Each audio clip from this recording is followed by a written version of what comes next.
आधी मेजरमेंट टाकत आहे. तर आपलं बॅक साईडचं मेजरमेंट आहे 14 प्लस 1 इंच. तर हे आपण 15 घेणार आहेत बरोबर. हे 15 इंच. त्याच्यानंतर आपण शोल्डर घेणार आहे 6 इंच. आणि आपण सगळ्यात आधी हे बॅक साईडचं माप टाकत आहे. आणि त्यानंतर आपलं येईल मोंडाखोलीची लांबी 6 इंच. आणि आपण हा आधी बॉक्स तयार करून घेणार आहे.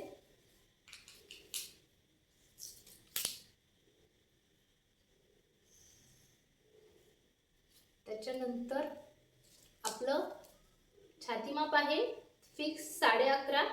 त्याच्यामध्ये आपण प्लस 1.5 केले तर झालं 12.5 इंच. आणि आपण ही रेष ओढून घेणार आणि ही झालं आपलं छाती मापाचं मार्किंग. आणि आता सध्या फक्त आपण बॅक साईडचं माप टाकत आहे. तर बॅक साईडचं मुंड्याचा आकार आपण 1.5 इंचाचा घेणार आहे. आणि आपण हा मुंड्याचा आकार काढून घेऊ. आणि हा झाला आपला मुंड्याचा आकार. आणि कमर घेर येईल आपलं छाती मापापेक्षा 1 इंच कमी. तर 12.5 आहे तर आपला कमर घेर येईल 11.5 इंच. आपण 11.5 इंच घेऊ. आणि हे आधी स्केलने आपण हे रेष घेऊन घेऊ प्रॉपर 15 इंचावर जे आहे आपली. आणि त्याच्यानंतर हे कमर घेर आणि छाती माप आपलं जोडून घ्यायचं. हे झालं बॅक साईडचं ड्राफ्टिंग. आणि आता आपण टक्स पाहू. हे मध्य भागापासून ही आपली गळ्याकडची साईड आहे. आणि ही आपण मध्य भागापासून आपलं हे छाती माप आहे 11 इंच. तर आपण त्याचं बरोबर हाफ पेक्षा अर्धा इंच कमी घेऊन हे 5 इंचावर अंतर घेतलं. आणि याची लांबी पण 5 इंच घेतली. आणि त्याच्यानंतर आपण हे टक्सचं मार्किंग करणार आहे. आणि हे झालं आपलं बॅक साईडचं. आणि त्याच्यानंतर इकडून अर्धा इंच आणि इकडून अर्धा इंच टक्सची मार्जिन असेल. आणि हे आपलं शिवणं तेवढं कापड टक्समध्ये चाललं जाईल. आणि हे झालं बॅक साईडचं आपलं टक्स. आणि दुसरी साईड पद्धत टक्स घ्यायची सरळ या शोल्डरचं हाफ करून या पद्धतीने पण आपण असं घेऊन पण टक्स घेऊ शकतो. ती पद्धत बरोबर येते आणि ही पण फिक्स येते. हे आपल्या चॉईसवर आहे. आणि त्याच्यानंतर आता आपण बॅक साईडची गळ्याची रुंदी आणि लांबी टाकू. हे येईल 2.5 इंच. आणि आपल्याला तयार 8.5 इंच पाहिजे तर आपण पाव जास्त घेणार आहे. हे 8.25. आणि हे 8.25 का घेतलं कारण आपण इकडनं पाव आणि इकडनं पाव शिवण्यात घेणार आहेत म्हणून आपण हे घेतलं. आणि इथे 2.5 आहे तर ही गळा रुंदी त्याच्यापेक्षा पाव इंच जास्त घ्यायची. म्हणजे ही आपण 3.25 घेणार आहे. 3 ला 2 बॉक्स कमी. आता हे 3.25. आणि त्याच्यानंतर ही क्रॉस लाईन ओढून घ्यायची आधी. आणि इथे 6 बॉक्सचा आकार द्यायचा. 1 2 3 4 5 6. हा झाला बॅक साईडचा गळ्याचा आपला आकार. आणि हे झालं आपलं टोटल बॅक साईडचं ड्राफ्टिंग. आणि आता पण याचं कटिंग पाहू.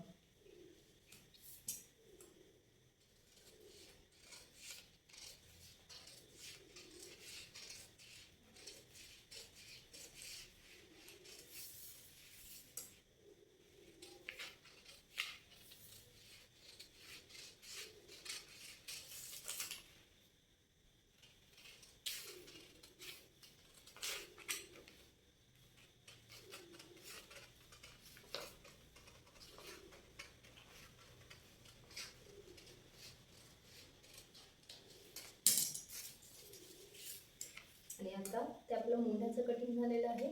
आणि आपलं हे आता नेकचं कटिंग करत आहे आपण. आणि याने एकदम हाफ सर्कल बरोबर गोळ्याचा आकार येतो खाली पाऊलचं जास्त घेतल्यानंतर. हे झालं आपलं बॅक साईडचं ड्राफ्टिंग आणि कटिंग. आता आपण फ्रंट साईडचं मार्किंग करून पाहणार आहे. सगळ्यात आधी आता आपली फ्रंट साईडची लांबी. आता फ्रंट साईडची लांबी आपण बॅक साईडपेक्षा अर्धा इंच वाढवून घेणार आहेत. आपल्याला तयार 14 पाहिजे तर आपण ही फ्रंट साईडची 15.5 इंच आपण ब्लाऊजची लांबी घेतलेली आहे. आणि सेम इथे 6 इंच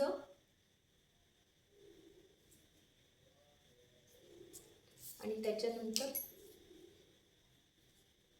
मोंढा खोली पण 6 इंच.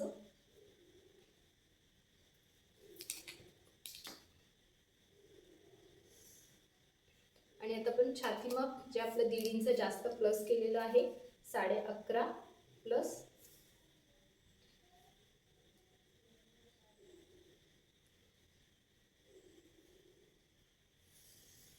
आणि आपला समोरचा फ्रंट साइडचा मोंढ्याचा आकार हा 1 इंचाचा येईल. आणि इथे पफ येऊ नये किंवा चोळ येऊ नये म्हणून जो काही आपला मोंढा खोलीचं माप येईल जे काही त्याचं हाफ काढायचं. आणि त्याच्यानंतर इथे 1 किंवा 2 बॉक्स, 1 बॉक्स आत घ्यायचं आणि त्याच्यानंतर हा मोंढ्याचा आकार देऊन घ्यायचा आणि हे क्रॉस मध्ये इथे जोडायचं. याने फिटिंग प्रॉपर बसते आपल्याला आणि आपला हा मोंढ्याचा आकार. त्याच्यानंतर आपलं फ्रंट साइडचं 5.5 इंच लांबीचा गळा घेणार आहेत आपण, तर हे 2.5. त्याच्यानंतर लांबी आपल्याला 5.5 तयार पाहिजे तर आपण 5.6 फक्त पाव जास्त घेणार आहेत, कारण स्टिचिंग खाली करणार आहेत आपण, त्यामुळे पावच वाढवणार आहेत. आणि त्याच्यानंतर इथे 2 बॉक्स जास्त, नेक एकदम सर्कलमध्ये प्रॉपर हाफ सर्कलमध्ये येण्यासाठी पाव इंच खाली जास्त घ्यायचा, त्याने नेकचा शेप एक प्रॉपर येतो. आणि त्याच्यानंतर सेम 6 बॉक्सचा आकार 1 2 3 4 5 6, 6 वर पॉइंट करायचा आणि हे आपलं गळ्याचं आकार. आता त्याच्यानंतर जी आपली ही बेस लाईन आहे खालची ते आपण ओढून घेऊ. त्याच्यानंतर जे आपलं 1 इंच कमी आपण कमर घेर घेतलं होतं ते 11.5 वर आधी पॉइंट करून घ्यायचा. हे आपलं 11.5 वर पॉइंट आहे. आणि त्याच्यानंतर इकडे बॅक साइडच्या त्या पॉइंट पेक्षा 1.5 इंच आपण पुढे खाली वाढवून घेणार आहोत. आणि त्याच्यानंतर इकडे आपण हाफ वाढवणार. आपण जे प्रिन्सेस कटला वाढवतो सेम त्याच पद्धतीने. आणि आधी ही रेष आपण जोडून घेऊ.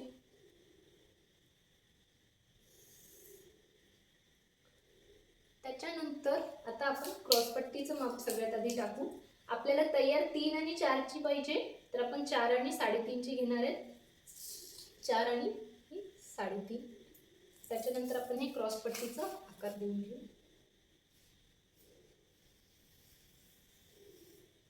आपला क्रॉसपट्टीचा आकार झाला. आता इथे आपलं छाती माप आहे 11 तयार आहे, तर आपण हे 5 घेतलेला आहे पॉइंट. त्याच्यानंतर इथे आपण जे वाढवलेलं आहे हे आपलं बॅक साइडची समजा ही बेस लाईन येईल आपली. आणि हे आपण नंतर हे झालं एक्स्ट्राचं झालं हा पार्ट, आपण नंतर कटिंग करताना पाहू. त्याच्यानंतर कुठलंही माप असू द्या ते फ्रंट साइडला प्रिन्सेस कटचं पॉइंट घेण्यासाठी इथून टेप गोल फिरवत जिथे 5.5 येतो पॉइंट हे बरोबर आपण या शेपमध्ये मोढ्याच्या आकारात पूर्ण आकार हे वळवून घ्यायचा. आणि हे जे 5.5 वर पॉइंट केलेलं आहे आणि त्याच्यानंतर 2.5 इंच वरती येणार आहेत आपण स्ट्रेट इथे पॉइंट केला आणि आपण हा प्रिन्सेस कटचा आकार देऊन घेणार.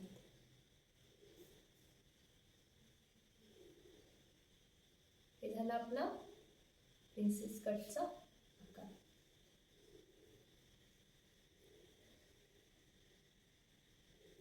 त्याच्यानंतर इकडनं पाव आणि इकडनं पाव 2 बॉक्स इकडनं आणि 2 बॉक्स इकडनं. आणि या पॉइंट पासनं 2.5 हे फिक्स सगळ्यांसाठी सेम माप. आणि याला या कर्व रेष मध्येच आकार द्यायचा आणि हा आपण उडवून टाकणार आहे हा पार्ट कटिंग मध्ये. हा झाला. आणि त्याच्यानंतर जो आपण इथे 1.5 वाढवतो तो इथे पॉइंट करायचा हे 1.5 आणि जिथे आपण 2.5 चा पॉइंट केलेला आहे त्यात आपल्याला हे मिक्स करायचं आहे.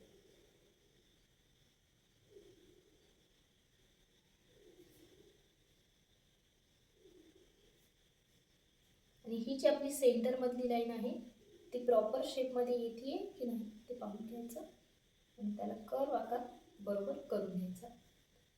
आणि हे आपण गोल घेतल्यामुळे हा पफ राईट येतो. आता हे झालं आणि आपण इथे पाव कापून टाकणार आहेत म्हणून इथे अर्धा इंच वाढवला आणि हे जो दीड आहे आपण हा इथे घेतलेला तो आपण इथे एक्स्ट्रा वाढवलेला आहे. आणि आपण खाली क्रॉसपट्टी अटॅच करणार आहेत पण हे नंतर आपण टक्स मारल्यानंतर ॲज इट इज इथे येतं म्हणून हे आपण एक्स्ट्रा उडवून टाकणार आहे.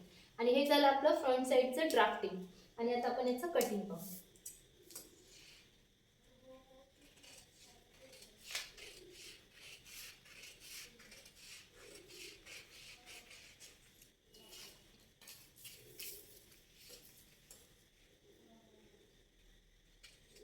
आपली आता क्रॉसपट्टीचं कटिंग आहे हे.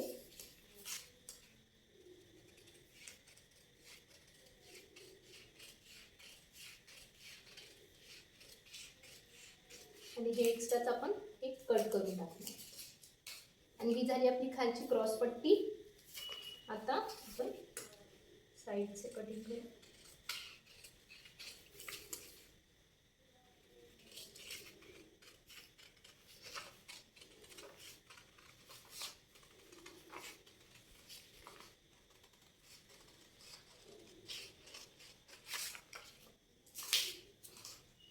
त्याच्यानंतर आपण नेकचं कटिंग आधी करून घेऊ.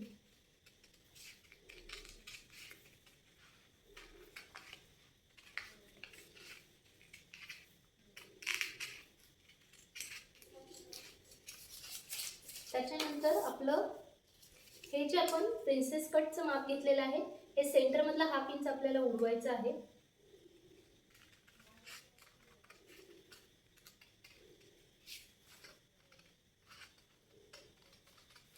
आणि इकडचं कटिंग करताना आपण खालून करणार आहे. आणि त्याच्यानंतर हा जो एक्स्ट्रा पार्ट आपण घेतला होता आपण उडवून टाकणार आहे. आणि त्याच्यानंतर हा या साईडकडनं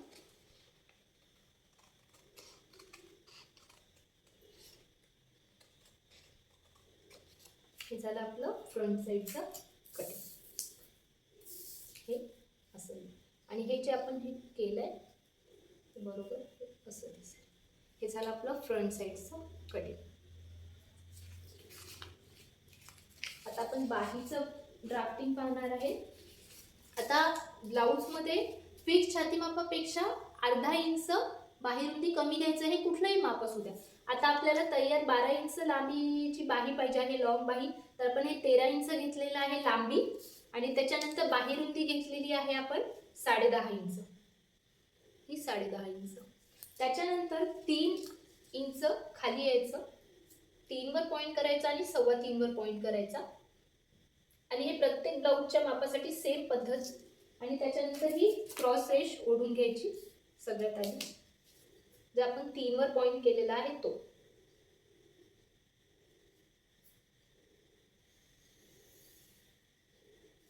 हे झालं. आता आपण जो आपली ही जी रेष येते त्याचा आपण सेंटर काढणार आहे. आता हे याचं 11 येत आहे तर 11चं सेंटर येईल आपलं 5.5 इंच. आणि त्याच्यानंतर अर्धा इंच इकडनं आणि अर्धा इंच इकडनं पॉईंट करून घ्यायचा. आणि या हाफ मध्ये समजा इथून आपण 1.5 इंच जे आपण मार्किंग केलेलं आहे अंदाजे इथून 1 इंचावर पॉईंट करायचा. पण जो मासोळी आकार देणार आहे बाहीला तो. आणि हा वरचा आणि हा खालचा येईल.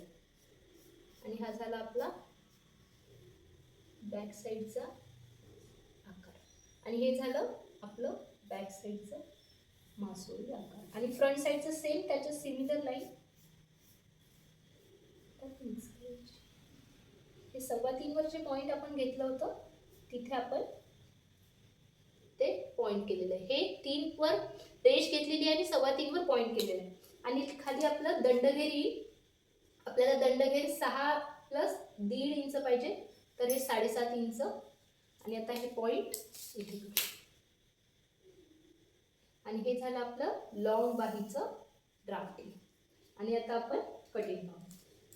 आणि ही जी पद्धत आहे बाहीची कुठलं पण छातीमाप असू द्या याच पद्धतीने घ्यायचं. फिक्स छातीमापापेक्षा अर्धा इंच कमी. आणि माप आपण 1.5 इंच प्लस केलेलं आहे त्या पद्धतीने ही बरोबर फिक्स येते बाही, कमी पडत नाही. आणि ही झाली आपली लॉंग ब्लाऊजची बाही. आणि फिटिंग लाईन पर्यंत स्ट्रेट लाईन मध्ये अंदाजे घेऊन आणि मग हे बाहीचा आपण आकार बॅक साईडचा मासोळी आकार देत आहे. आणि एक फ्रंट साईड आपण ओपन करून घेऊ.